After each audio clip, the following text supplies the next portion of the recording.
I taught 2 wilderness classes at summer camp. I see all the kids all staring at my arm, and so it reminds me to tell them that I have a disease that older people get that makes my arm shake, my hand shake. And this little girl yesterday, she came over and she held my hand and she tried to stop it from moving, you know, and she says, it does shake, doesn't it? I said, yes, it does.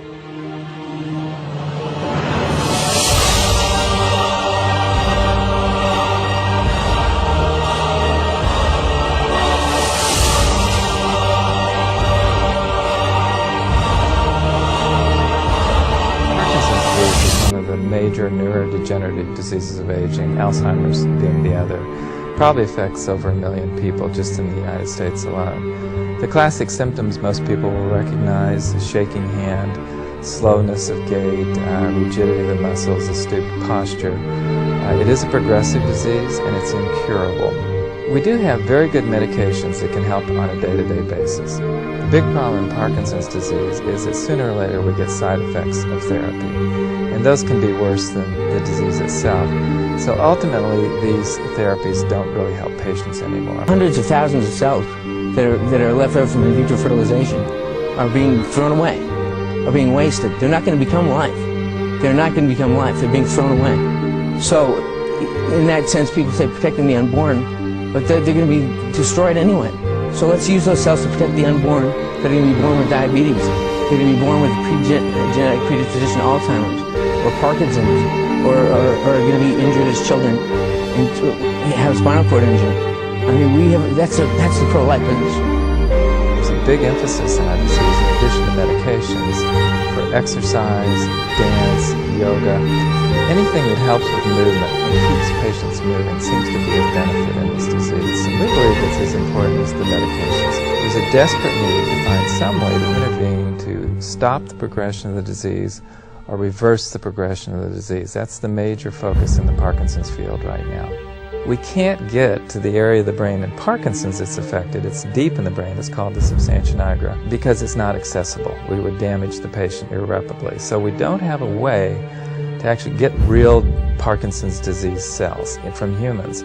With the serum grant, we actually will have the funding to get cells from living Parkinson patients, skin cells say, drive them back to stem cells with new technologies, and then forward to those very same cells that die in Parkinson's. Once we've done this, we will have for the first time the opportunity to study disease mechanisms in a culture dish the way we never could before.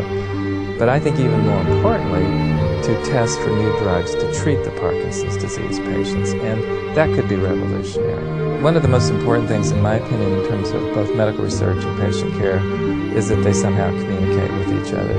We can go from discoveries in the laboratory right up through clinical research and clinical trials to test new drugs without ever leaving the building. And it happens because it's a very seamless system here where all of us communicate and things can move very efficiently. Yeah, it's tough. But, you know, it's hard on my wife, too. She's taking one for the team. She's got the 4 kids at home and getting them off to school every day and all that, so.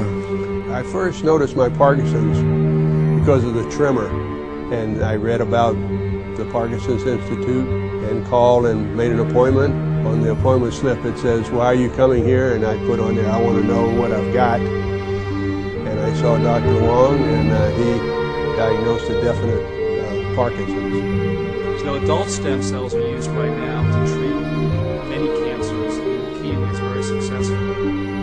There's no question about that. In fact, there is no question. Adult stem cells currently help people suffering from dozens of diseases and conditions. While they're great for people like Jackie Raybon, an outstanding athlete, Jackie dreamed about playing college volleyball. But when her spine shattered in a car accident, so did her dreams. Doctors told her she'd never walk again. But thanks to a groundbreaking new treatment, adult stem cells taken from her own nose were used to repair and regenerate tissues in her spine. Today, with help, Jackie walks. It's a feat doctors once thought would be impossible. Adult stem cell, it's from your own body. You're not harming anybody for it. You're healing yourself. So I think that's awesome. You can heal yourself. honestly, this is, I